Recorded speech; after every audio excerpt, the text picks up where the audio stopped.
Descaso, má sorte, uma sequência de fatalidades. Estas eram consideradas as causas do pior acidente radiativo do Brasil, até agora.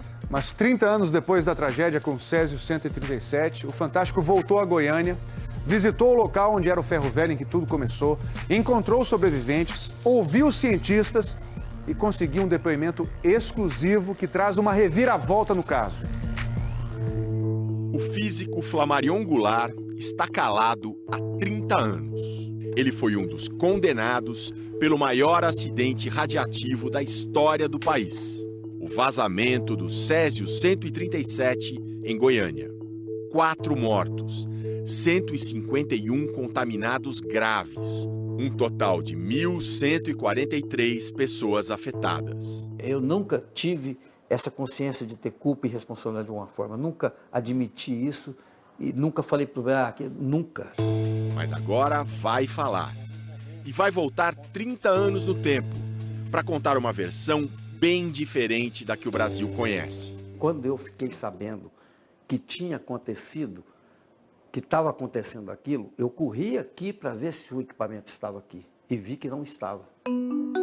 Mas para saber do que o físico está falando, é preciso, primeiro, conhecer a história oficial. Vamos lá. Goiânia, 13 de setembro de 1987. 2 catadores de reciclagem retiram parte de um aparelho de uma clínica abandonada, o Instituto Goiano de Radioterapia. Eles começam a desmontar a peça. 18 de setembro. Os 2 vendem a peça, de mais de 300 quilos, para um ferro velho. O dono do lugar, de nome Devair, chama 2 funcionários para completar a desmontagem. Depois de muitas marretadas, lá dentro do cabeçote de chumbo, os trabalhadores encontram uma cápsula com 19 gramas de um pozinho, esbranquiçado de dia, brilhante à noite. Escurecendo, eu vi aquele trem azul. No dia seguinte, Devair já começa a passar mal e põe a culpa numa feijoada. 24 de setembro. Ivo, irmão de Devair, visita o ferro velho e leva um pouco do pó brilhante para casa, no bolso da calça. A filha dele, Leide, se lambuza. Na hora que eu cheguei lá, ela falou: titia, vem ver a pedrinha lumiante que o papai trouxe. Eu entrei, ela mesma apagou a luz. Ao que eu entrei, aquilo brilhava. Um dia depois, Leide começa a passar mal. 28 de setembro. Desconfiada da substância de brilho azul, Maria Gabriela, mulher de Devair, decide levar a peça para a vigilância sanitária. Para saber, para a gente sarar logo. Um funcionário do ferro velho ajuda a carregar. Eles vão de ônibus. 30 de setembro. Um físico que estava em Goiânia por acaso é acionado. Ele consegue um medidor de radiação e corre para a vigilância sanitária, onde a peça está numa cadeira. Aproximadamente uns 70, 80 metros, já tinha estourado a escada. Eu achei que o detetor estava com defeito. Depois vai até a casa do Ivo, o pai da Leide, a menina que brincou com o pó. Ela era uma fonte ambulante. Os valores que ela tinha, eu não conseguia medir, que o detetor já saturava também. Um equipamento de radioterapia para tratar câncer tinha sido violado. Era o maior acidente radiológico da história do Brasil. Quando finalmente se descobriu o que estava acontecendo, o próximo passo era chamar os principais cientistas e técnicos brasileiros da área. Pessoal, de vocês 3, quem foi o primeiro a chegar lá? Eu fui o primeiro a chegar na primeira equipe, né? Na noite do dia 30. Quem foi em segundo foi a Sandra, melhor ela dizer. Nós chegamos lá dia 1º, em 5 pessoas, né? Nós sabíamos que tinha uma fonte radioativa fora de controle, mas sem uma noção exata da extensão. Cláudio estava voltando da Alemanha. Eu retornei dia 3, pediram para que eu fosse direto para Goiânia. E lá os técnicos descobriram. O pozinho azul, tirado de um equipamento médico, era Césio 137, radiativo. Na capital de Goiás, pânico. Só no Estádio Olímpico foram monitorados 112.800 pessoas. A população se perguntava: eu me contaminei? Eu estou radiativo? A gente vai explicar como isso funciona. Se uma pessoa chega perto de uma substância radiativa, ela própria não vai se tornar radiativa. Por exemplo, vamos supor que nesse vidrinho aqui tenha Césio 137. Se eu chego perto do vidrinho, eu vou estar exposto à radiação. Pode fazer mal para mim. Depende da distância, depende do tempo de exposição, depende de quanto que a substância está emitindo. Mas se eu for embora, se eu não encostei na substância, se eu for embora, eu não estou radiativo. Mas existe uma situação mais perigosa. Por exemplo, alguém que pegou a substância radiativa e passou no braço, passou no corpo. Aí sim, a pessoa está tendo contato com a substância radiativa e se ela for embora dali, ela vai passar, vamos dizer assim, a radioatividade para quem está em torno dela. A solução é lavar, lavar, lavar, até o césio sair. Mas existe uma situação ainda mais grave. Aconteceu, por exemplo, com a menina Leide, que é quando a pessoa come a substância radiativa. Quando ela respira a substância radiativa. Aí é infinitamente mais sério, porque a substância que faz mal está dentro do organismo. Existem remédios que retiram o césio do organismo, mas isso pode levar meses. O Oderson passou por isso. Eu fui a última pessoa a sair da quarentena. Ele é irmão do Devair e do Ivo. Aqui ficava o ferro velho do Devair. Você mexeu no césio, né? Peguei um fragmentozinho, metade de um grão de arroz, mais ou menos, coloquei na palma da mão e fiz esse movimento. Muito rápido. As marcas ainda são visíveis. A amputação do dedo foi proveniente disso, porque queimou também, nesses 2 dedos, aqui onde eu peguei. Odete, cunhada do Ivo, o pai da menina Leide, também tem cicatrizes. O Ivo, aí ele falou assim, vou fazer a Odete ficar bonita. Somente o papel que ele trouxe, ele passou no meu pescoço. Passou aqui. Isso ficou na carne viva. Ela e o marido, Kardec, estavam entre as vítimas mais graves, transferidas de Goiânia para o Hospital da Marinha, no Rio. A gente lembra que devia a pessoa passar mal, que tinha uns estado mais grave, né? Com eles foi também Maria Gabriela, a primeira a desconfiar do pó azul. A menina Leide já estava no Rio. Maria Gabriela, de 37 anos, e Leide, de 6, morreram no mesmo dia, 23 de outubro. Dia 27, morreu um funcionário do Ferro Velho, Israel, de 20 anos. No dia seguinte, mais um, Admilson, de 18. A farmacêutica Sandra lembra que ele não queria ser transferido. Ele começou a chorar muito. Ele achava que lá ele ia morrer. E ele morreu. Os 4 foram enterrados em caixões de chumbo. 3 médicos Olá, terráqueos! Vocês acabaram de assistir uma reportagem sobre o maior acidente radioativo que se tem notícia no país, no Brasil. E esse acidente vai ser intimamente ligado à função exponencial, que é o tema da nossa aula de hoje. Mais especificamente sobre função exponencial decrescente. Bom, a região onde aconteceu esse acidente ainda está inabitada. Na verdade, ela só pode ser habitada depois que tiver uma quantidade mínima de radiação do césio, porque o césio 137 ainda está emitindo radiação lá no ambiente, porém, não tanto quanto estava no dia do acidente. Isso tem a ver com a meia-vida do césio 137.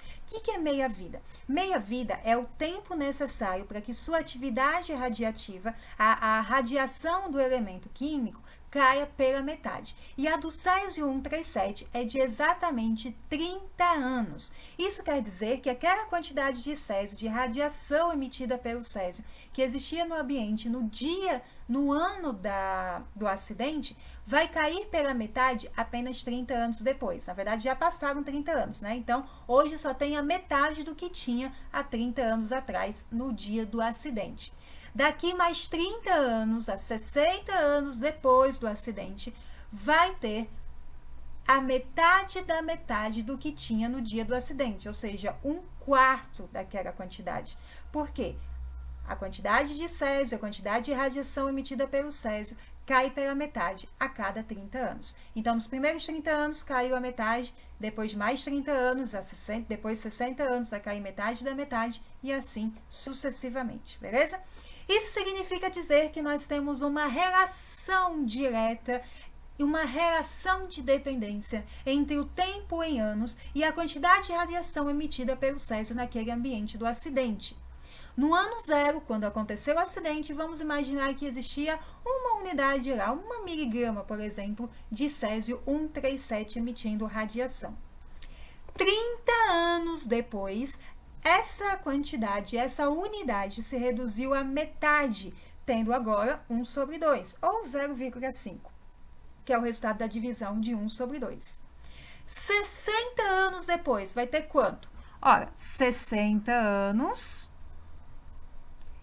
é quantas vezes 30 anos? 60 anos é 2 vezes 30 anos, certo? Então, isso significa que ele vai se reduzir à metade 2 vezes. Então, primeiro ele tinha uma unidade inteira de césio, 1 miligrama, vamos supor, de radiação. 30 anos depois, ele tem a metade disso, caiu pela metade. E 60 anos depois, ele vai ter a metade da metade. Então, antes tinha uma unidade, depois ele reduziu para metade, e agora ele reduziu para metade da metade, ou seja, para 1/4 do que tinha anteriormente. Isso depois de 60 anos que vai acontecer. Vai ter 1/4 do que tinha inicialmente. 90 anos depois, o que vai acontecer? 90 anos depois, vai ter tido quantas reduções? Cada redução não acontece a cada 30 anos, então a gente tem que dividir 90 anos por 30, para saber quantas reduções houveram, quantos conjuntos de 30 houveram. 90 dividido por 30 dá 3. Isso significa que irão haver 3 reduções pela metade. Então, reduziu. Primeiro tinha 1 inteiro, reduziu pela metade, ficou meio. Depois a metade da metade, ficou 1/4. Depois a metade da metade da metade, ficando 1/8. Ok? Então, 90 anos depois, haverá 3 reduções. A primeira, pela metade. A segunda, metade da metade, 1/4. E a terceira, metade da metade da metade, 1/8. Ok? 90 anos depois, vai existir 1/8 do que existia de radiação do césio no dia do acidente. Bom, nós estamos trabalhando aqui com um período de 30 anos e com uma redução pela metade. No vídeo anterior, que eu falava de função exponencial crescente, a taxa de transmissibilidade do coronavírus era de 5 em alguns municípios do Rio Grande do Norte. Isso significa dizer que, se a gente for pensar aí num período de tempo em dias, cada dia haveriam 5 vezes mais os novos contaminados do que do dia anterior. E por isso que a função era 5 elevado à quantidade de dias. Essa era a função exponencial crescente que determinava a quantidade de novos infectados por dia. Agora, nós não temos uma duplicação, nem uma quintuplicação. Na verdade, nós temos uma redução. E essa redução é pela metade. Portanto, a base dessa função vai ser meio. Ele reduz a metade. Se ele estivesse dobrando a radiação do césio 137, então, em vez de meio, seria 2 na base. E o expoente vai ser quanto? Veja, em 0 anos, no ano 0, né, quando aconteceu o acidente, tinha meio elevado a 0, que dá 1. Lembrando, todo número diferente de 0 elevado a 0 dá 1, beleza? Desde que esse número seja diferente que 0. 30 anos depois, tem a metade quantas vezes? Apenas uma vez. Por quê? Porque esses 30 anos dividido por 30 vai dar uma única redução. 60 anos depois, essa metade vai se reduzir quantas vezes? 2. Por que 2? Porque 60 anos dividido por 30 dá 2. Passaram-se 60 anos, dividido por 30, por intervalos de 30, eu vou ter 2 intervalos, 2 reduções. 90 anos depois, 90 anos depois, 90 anos dividido por 30, vão dar 3 reduções. Então, peguei os 90 anos que se passaram, dividi por conjuntos de 30 anos, e aí eu tenho 3 intervalos, 3 períodos de 30 anos, 3 reduções. 300 anos depois, vão se passar 300 anos depois do acidente. Ainda vai ter radiação do césio? Vai. Mas qual vai ser essa quantidade de radiação? Bom, essa redução não se reduz à metade a cada 30 anos? Então, eu vou dividir por 30, porque desses 300 anos, eu quero saber quantos conjuntos de 30 anos existem, para saber quantas reduções houveram. 300 dividido por 30 dá 10. Então, haverá 10 reduções. O césio vai cair pela metade 10 vezes. Portanto, meio, ou 1/2, ou metade, elevado a 10. Esse meio vai ser multiplicado por ele mesmo 10 vezes. E assim a gente vai ter a quantidade de césio que vai ter no ambiente, que é meio elevado a 10. Isso é a mesma coisa de meio elevado a 300/30. Por quê? Porque 300 é o total de tempo que se passou. Se passaram 300 anos. Mas eu tenho que saber quantas reduções houveram nesse período de 300 anos. Então, dividido por 30, porque cada redução acontece a cada 30 anos. Beleza? Então, esse é o padrão de crescimento, na verdade, de decrescimento. Porque quanto maior os anos, quanto mais sobe, quanto mais aumenta o tempo, menor é a quantidade de césio no ambiente, na região do acidente. Então, veja, quando x aumenta, o y diminui. E nós temos aqui, portanto, um exemplo de função decrescente. E que função é essa? Em x anos, eu quero saber quanto que vai ter de césio daqui 1000 anos. Como é que eu sei? Eu vou ficar fazendo meio vezes meio vezes meio, quantas vezes? Bom, é só observar o padrão de decrescimento. Observe que no ano 0, nós tínhamos meio elevado a 0/30. No ano 30, nós temos meio elevado a 30/30. 60 anos depois, haverá de césio meio elevado a 60/30. 90 anos depois, meio elevado a 90/30. 300 anos depois, meio elevado a 300/30. Qual é o padrão de decrescimento? Veja que meio sempre vai existir. A base dessa função, dessa exponenciação, vai ser meio. E vai ser elevado ao quê? O que nunca muda aqui? O dividido por 30. Então, no expoente, eu tenho uma fração em que o denominador sempre vai ser 30. Por quê? Porque a meia-vida do elemento do césio 137 é de 30 anos. Vai se reduzir à metade a cada 30 anos. E em cima, o que vai ter? O tempo em anos. Vou colocar aqui t de tempo. Portanto, esta é a função f de t, né? Porque eu estou chamando aqui de t em vez de x, da quantidade de césio ao longo do tempo t. F de x é igual a meio elevado a x/30, sendo x o tempo em anos e f de x a quantidade de césio 137 no ambiente da radiação, naquela região. Essa, portanto, é a nossa função exponencial que fornece a quantidade que vai existir de césio ao longo do tempo x em anos. E essa função, perceba que ela tem como base o número meio, ou 0,5. Ou seja, a base dessa função exponencial é o número menor que 1 e maior que 0. Toda vez que a base tiver entre 0 e 1, significa dizer que esta função exponencial é uma função decrescente, sempre que a base for entre 0 e 1. Mas não só por isso. A gente pode observar também que quanto maior for o x, ou seja, quanto maior o tempo se passar, menor vai ser o y, ou seja, menor vai ser a quantidade de césio na região do acidente.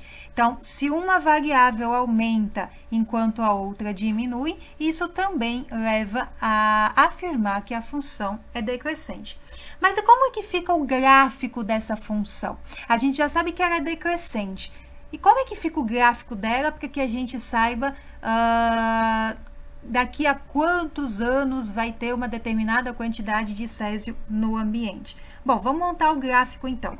No ano 0, no ano que aconteceu o acidente, vamos supor que existia 1 miligrama de césio 137.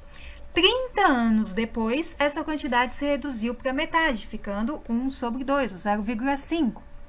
E aí a gente tem agora o nosso próximo ponto, nosso próximo par ordenado, se correspondendo 30 no x com meio no y. 30 anos vai existir a metade do que tinha antes. 60 anos depois vai se reduzir pela metade da metade, portanto, vai ter 1/4. Então, 60 está se correspondendo com 1/4, formando esse novo par ordenado. 90 anos depois, houve então mais outra redução. Portanto, metade da metade da metade, 1/8. E aí nós temos então o 90 se correspondendo com 1/8, gerando o próximo par ordenado. 120 anos depois, quantas vezes vai ter de redução? Ora, 120 dividido por 30, isso aqui vai dar 4. Então, vai haver 4 reduções, ou seja, 1/2 elevado a 4, ou 1/2 vezes 1/2 vezes 1/2 vezes 1/2. Quanto é que dá isso? 1 vezes 1 vezes 1 vezes 1 dá 1, 2 vezes 2, 4, 4 vezes 2, 8, 8 vezes 2, 16. 1/16 vai se corresponder aos 120 do tempo em anos. Finalizando agora, nosso último par ordenado. Não vou colocar mais, mas poderia colocar ao longo dos anos aqui. E aí, se eu ligar esses pontos, será que vai formar uma reta? Veja, se eu colocar uma reta aqui, ó, vai ligar quase 3 pontos, mas não liga os outros 2. E se a reta ficar mais inclinada? Também não dá. E se a reta ficar mais inclinada ainda? Também não dá. Bom, para ligar esses pontos, só vai dar certo se a gente fazer uma curva. É a tal da curva exponencial. É essa curva que é o gráfico da função exponencial decrescente. E observe que coisa interessante, ó. A curva ela vai reduzindo, diminuindo, diminuindo, diminuindo, diminuindo, diminuindo, ficando muito próximo do x. Mas nunca, jamais, em hipótese alguma, ela vai tocar o eixo x. Porque para tocar o eixo x, a quantidade de césio que está no eixo y deveria ser 0. E ele nunca vai ser 0. Ele vai estar sempre reduzindo a metade do anterior, sempre, sempre, sempre, mas nunca, jamais vai ser igual a 0. Vai ser um número bem próximo de 0. Vai ficar 0,000000001, mas nunca vai chegar a totalmente 0. Então, nunca essa curva vai tocar, vai interceptar o eixo x, ok? Esse é o gráfico da função exponencial decrescente, que é quando a base é entre 0 e 1, maior que 0 e menor do que 1. Com isso, nós finalizamos a nossa videoaula de função exponencial.